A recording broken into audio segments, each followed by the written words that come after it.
Hello दोस्तों, नमस्कार। कैसे हैं आप सब? फिर से एक नए वीडियो में आपका स्वागत है। और इस वीडियो में बात करने वाले हैं दृष्टिबाधित दिव्यांगजनों के लिए जो है एक अभी इशू आया है मेरे पास। और इस इशू को आपको जानना बहुत जरूरी है, क्योंकि अगर आपका भी इस प्रकार से अगर बन गया है डिसेबिलिटी सर्टिफिकेट, तो किस प्रकार से आप इसको सुधार सकते हैं, फिर से आप रीअप्लाई कर सकते हैं। आपको हम सरेंडर करने के लिए ऑप्शन नहीं बताएंगे, लेकिन अगर आपको अप्रूवल देता है सीएमओ तो आप जो है सरेंडर करके फिर से रीअप्लाई कर सकते हैं। इस वीडियो में आपको कंप्लीट डिस्कस करेंगे। वीडियो थोड़ा लंबा हो सकता है, लेकिन हम कंप्लीट आपको इस वीडियो में आपको बताने वाले हैं। जैसा कि आप जानते हैं कि अभी जो 2024 में कुछ नया गाइडलाइंस निकाला गया है, और हम लोग जानते हैं कि 21 प्रकार का जो डिसेबिलिटी है उसमें से 8 कैटेगरी का जो डिसेबिलिटी है उस पर कुछ गाइडलाइंस जारी किया गया है, जिसमें से एक दृष्टिबाधित भी आते हैं। तो हम पिछले वीडियो में ये सारा कैटेगरी को बता दिए थे कि कौन कौन सा कैटेगरी में जो है नया गाइडलाइंस आया है। लेकिन हम दृष्टिबाधित के लिए हम एक पिछले वीडियो में बताए थे कि आप जो है स्केल एंड चार्ट के माध्यम से आप जान सकते हैं कि किस प्रकार से जो है दृष्टिबाधित दिव्यांगजनों के लिए आई विजन टेस्ट करके जो है स्केलन चार्ट में आपको दिया जाता है, और उसके आधार पर ही आपको परसेंटेज दिया जाता है। लेकिन अभी जो है दृष्टिबाधित दिव्यांगजनों के लिए जो है एक इशू आया है। स्केलन चार्ट के माध्यम से आपको बताएंगे, और जो डॉक्टर लिख के दिए हैं उसको भी हम आपको दिखाएंगे कि किस प्रकार से जो है यहाँ पर मेंशन कर दिया गया है, और उसको जो है किस प्रकार से टेम्पोररी यूडीआईडी कार्ड बना के दिया गया है। हम यूडीआईडी कार्ड तो नहीं दिखा पाएंगे, लेकिन जो डॉक्टर का दिया गया जो लिखा हुआ है वो चीज आपको हम जरूर दिखाएंगे। तो इस वीडियो को लास्ट तक बने रहिए आप। हम आपको डिटेल से बात करेंगे इस वीडियो में। अगर आप चैनल में पहली बार हैं तो चैनल को सब्सक्राइब करें, लाइक करें, कमेंट करें, अपना दोस्तों के साथ शेयर जरूर करें। इस चैनल में हम यूडीआईडी कार्ड और डिसेबिलिटी से जितने भी प्रकार के स्कीम होते हैं हम आपको अपडेट देते रहते हैं। तो आप चैनल को एक बार सब्सक्राइब जरूर कर लें। तो चलिए हम वीडियो को स्टार्ट करते हैं। तो जैसा कि आप यहाँ देख पा रहे होंगे कि यहाँ पर दृष्टिबाधित दिव्यांगजनों के लिए जो कुछ परिभाषा दिया गया है।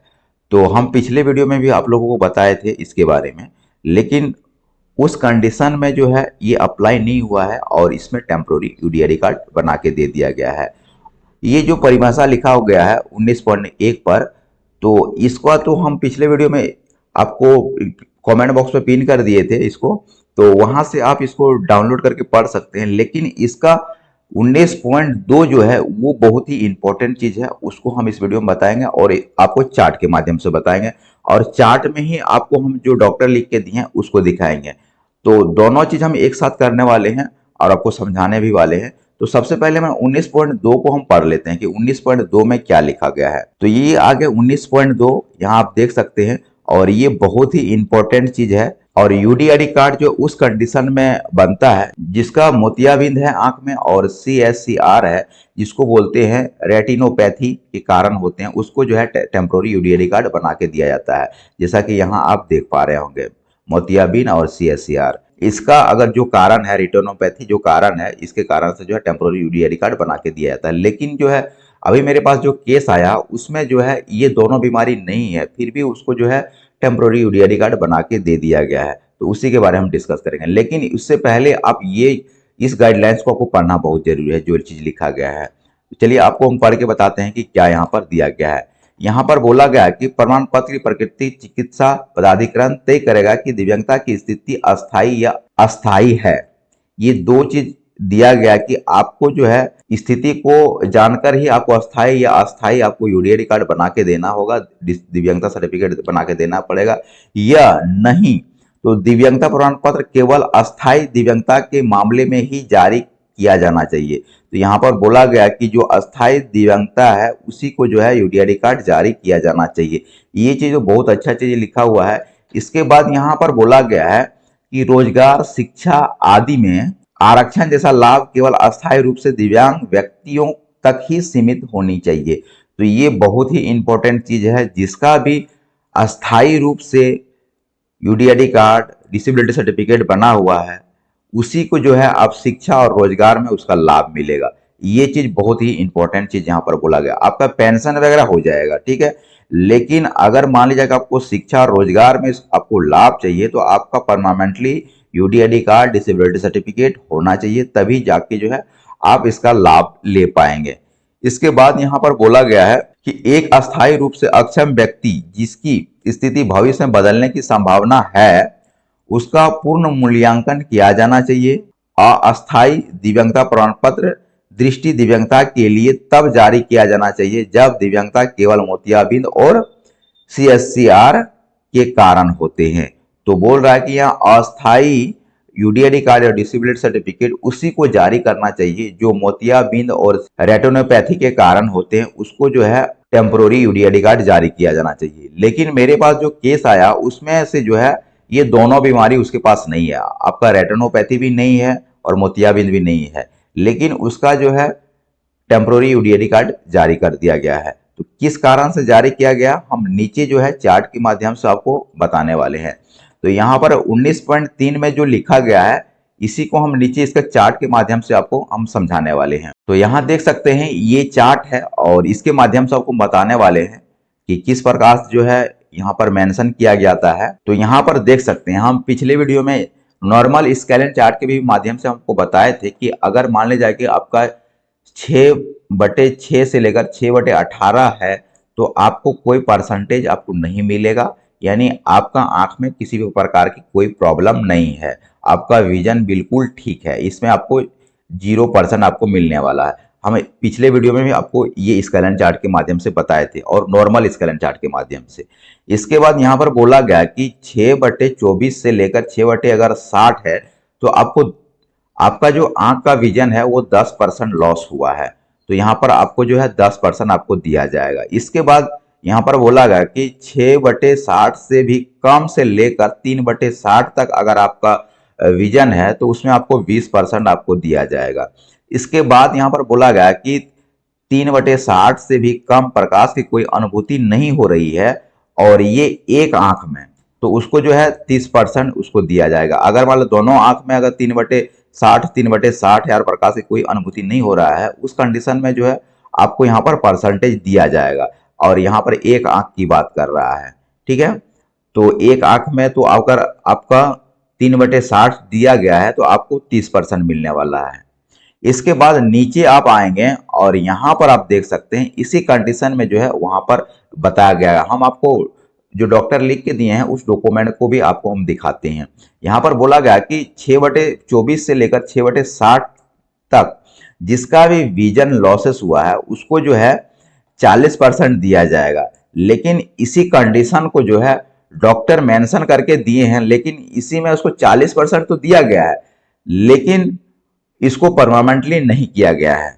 अब हम डॉक्टर वाले जो लिख के दिया गया उस चीज को आपको दिखाते हैं। जैसा कि आप यहाँ देख पा रहे होंगे कि यहाँ जो डॉक्टर लिख के दिए हैं वो चीज है और यहाँ पर इसका दिया गया है 6/36 दिया गया है, यानी आपको वहां पर जो मेंशन किया गया है, अब यहाँ पर देख लीजिए आप, यहाँ पर जो मेंशन किया गया है 6/24 और यहाँ पर कितना मेंशन किया गया है 6/36, लेकिन यहाँ पर डॉक्टर पूरा क्लियर करके यहाँ पर लिख दिया गया है कि इसको जो है 60% मिलना चाहिए, यानी 60% मिलना चाहिए। ये विजुअली डिसेबिलिटी है, ठीक है, ये दृष्टि दिव्यांगता है तो इसका यहाँ पर 60% देना चाहिए, लेकिन यहाँ पर 60% नहीं देके जो है उसको 40% दिया गया और टेम्पोररी यूडीआईडी कार्ड बना के दिया गया। तो इस कंडीशन में अब क्या करना होगा ताकि मेरा परमानेंटली यूडीआईडी कार्ड बन पाए। अब क्या कर सकते हैं इसके लिए, जो आपको जो है ये वाला जो डॉक्टर वाला जो आपका डॉक्यूमेंट है, इस डॉक्टर वाला डॉक्यूमेंट को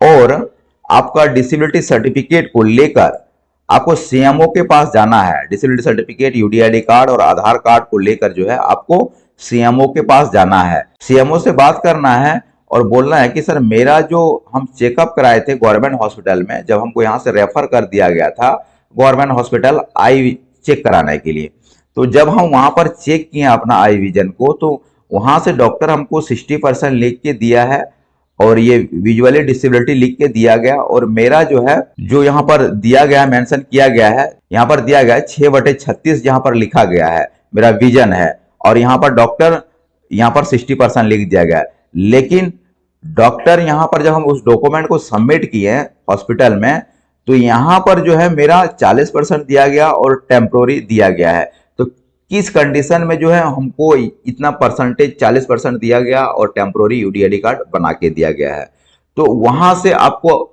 ये कंप्लीट जानकारी आपको मिलेगा और इसके बाद आपको किस प्रकार से रेन्युअल कराना है आपको सीएमओ बताएगा। अगर सीएमओ अब बोलता है कि आपको कार्ड को सरेंडर कीजिए, हम फिर से आपको रेन्युअल करके एक नया यूडीआईडी कार्ड हम जारी करेंगे। तो उस कंडीशन में आप जो है यूडीआईडी कार्ड को सरेंडर करके जो है फिर से री अप्लाई करके एक नया यूडीआईडी कार्ड और परमानेंटली यूडीआईडी कार्ड बना सकती हैं, क्योंकि वो बोर्ड में बात करेंगे सीएमओ कि उसको किस प्रकार से आप दिए हैं 40% और टेम्पोररी दिए हैं, वो वहां बोर्ड पे बात करेंगे। बोर्ड में बात करने के बाद फिर से आपको नया अप्लाई करने के लिए बोला जाएगा। ये कंडीशन आपका रहेगा, ठीक है। जो यहाँ पर जो गाइडलाइंस के हिसाब से उसको जो दिया गया है उस हिसाब से हम बता रहे हैं आपको। अगर मान लीजिए कि सीएमओ से नहीं मिलते हैं और खुद से आप जो है कार्ड को सरेंडर कर लेते हैं, तो ये आपको गलती होगी और सीएमओ कभी भी अप्रूव नहीं करेगा। वो पहले बोलेगा कि मुझे क्यों नहीं आपने बताए थे पहले। उसको बता लेने से ज्यादा अच्छा रहेगा और उसको बताने के बाद वो समझ जाएंगे और आपका फिर से जो है परमानेंटली यूडीआईडी कार्ड बना के दे दिया जाएगा। आपका 40% ही दे, लेकिन आपको परमानेंटली बना के दे दिया जाएगा। और ये 40% जो दिया जाता है ये आपका लो विजन के लिए है और ये कैटेगरी सी में आते हैं, यानी ए में आते हैं और इसका कैटेगरी 3 है, ठीक है। आप इंग्लिश वर्जन में इसका पूरा दिया गया है और हिंदी वर्जन में दिया गया है, तो ये कैटेगरी ए में आते हैं। हो गया ये क्लियर। तो आपका 6/24 से लेकर 6/60 तक अगर है तो आपको 40% दिया जाएगा और उस कंडीशन में इसका उस कैटेगरी में आता है। जैसे मान ले 6/36 लिखा गया, यहाँ पर 6/24 लिखा गया, यानी कि 6/24 से लेकर 60 तक बोला गया है। तो मान लीजिए कि उसका 6/36 है तो उसका 40% तो बनता है और ये परमानेंटली बनता है, तो उसका होना चाहिए ये वाला। ये क्लियर हो गया। इसके बाद आप नीचे आएंगे, यहाँ पर 6/60 से भी कम से लेकर 3/60 तक अगर जिसका भी विजन है उसको 50% जो है उसको दिया जाएगा और कैटेगरी सी में आएगा और इसका 3 आएगा, ठीक है। इसके बाद यहाँ पर बोला गया कि 3/60 से भी कम प्रकाश की कोई अनुभूति नहीं है, उसको जो है 60% उसको परसेंटेज दिया जाएगा और ये सी रहेगा और ये लो विजन में आएगा। इसके बाद और नीचे चलते हैं। इसके बाद यहाँ पर बोला गया कि 6/60 से भी कम से लेकर 3/60 तक जिसका भी विजन रहेगा उसको जो है 70% दिया जाएगा। यहाँ पर बहुत ही अच्छी तरह से मेंशन कर दिया गया है। वहां तो दिया गया था 40, 60, 80 पिछले वाला स्केल चार्ट में, लेकिन यहाँ पर आपको मेंशन कर दिया गया कि कितना आपको परसेंटेज दिया जाएगा। तो यहाँ पर बोला गया है, देख सकते हैं आप, 6/60 से भी कम से लेकर 3/60 है तो आपको 70% दिया जाएगा और ये आपका घ नंबर में आएगा, ये लो विजन कैटेगरी में आएगा। इसके बाद 3/60 से भी कम प्रकाश की कोई अनुभूति नहीं हो रहा है तो उसको जो है 80% उसको दिया जाएगा और ये भी लो विजन में आएगा। और इसके बाद यहाँ 3/60 से भी कम प्रकाश की कोई अनुभूति नहीं हो रही है उसको जो है 90% आपको दिया जाएगा और ये दृष्टिहीन में आएगा, यानी कि आपका ब्लाइंड में आएगा और ये कैटेगरी ए आएगा, ब्लाइंड ए कैटेगरी 4 में आएगा ये, ठीक है ना। तो यहां पर ये चीज मेंशन किया गया। और एक यहां पर चीज दिया गया है, आप नीचे थोड़ा आएंगे और यहां पर देख सकते हैं कि केवल HMCF अगर है, केवल प्रकाश की कोई अनुभूति या प्रकाश की कोई अनुभूति नहीं हो रहा है उसको जो है 100% मिलने वाला है और ये दृष्टिहीन यानी ब्लाइंड के लिए बी में आएगा और ये 4 कैटेगरी में आएगा। तो ये HMCF क्या है, मान लीजिए HMC का फुल फॉर्म क्या होता है और इसका मतलब क्या होता है। HMCF का मतलब होता है कि अगर मान ली जाए कि हम किसी दृष्टिबाधित दिव्यांगजनों को हम उसके आंख के सामने अगर हम अपना हाथ को आगे बढ़ाते हैं या उसके आंख के सामने लाते हैं हाथ को, अगर वो कोई अनुभव नहीं कर पा रहा तो उस कंडीशन में जो है इसको HMCF के कैटेगरी में आता है और इसको 100% जो है दिया जाता है परसेंटेज, ठीक है। और अगर मान लीजिए कोई प्रकाश भी हम बल्ब जलाते हैं और उसको कुछ अनुभव नहीं हो रहा है उस कंडीशन में भी इसको 100% जो है दिया जाता है। तो ये आपका जो है HMCF और प्रकाश से कोई अनुभूति नहीं हो रहा है, यही चीज जो है आपका जो इंग्लिश वर्जन में लिखा हुआ है उसमें आपको अच्छी तरह से समझ में आएगा और यहाँ कंप्लीट बता दिया जाएगा। तो हम उसको स्क्रीन में लगा देंगे, वो भी आप देख सकते हैं। तो ये आपको कंप्लीट हो गया। इस चार्ट के माध्यम से आप अब जो है बहुत ही आसानी से आप चेक कर पाएंगे कि किस प्रकार से दृष्टिबाधित दिव्यांगजनों के लिए है कैटेगराइज किया जाता है और इसी से जो है आप अपना पता कर सकते हैं कि मेरा परसेंटेज कितने देने वाला है। अगर डॉक्टर आपको लिख के दिए हैं तो उस हिसाब से आप अनुमान लगा सकते हैं। और वहां पर फिर से आप चेकअप करवा के जो डॉक्टर देंगे, आप फिर उस डॉक्यूमेंट को जब सबमिट करेंगे उसके बाद आपको परसेंटेज को दिया जाएगा। अगर नहीं देते हैं तो आप डायरेक्टली सीएमओ के पास जाएंगे और वहां से बात कर सकते हैं। इसके बाद जो आपका जो प्रॉब्लम है वो सॉल्व हो जाएगा। ठीक है, तो इस प्रकार से आप बड़ी ही आसानी से जो है जान सकते हैं अपना दृष्टिबाधित दिव्यांगजनों के लिए परसेंटेज को किस प्रकार से कैलकुलेशन किया जाता है। तो ये नया गाइडलाइंस है। तो इस वीडियो में इतना ही। अगर वीडियो आपको पसंद आए तो चैनल को सब्सक्राइब करें, लाइक करें, कमेंट करें और अपना दोस्तों को साथ शेयर जरूर करें। धन्यवाद।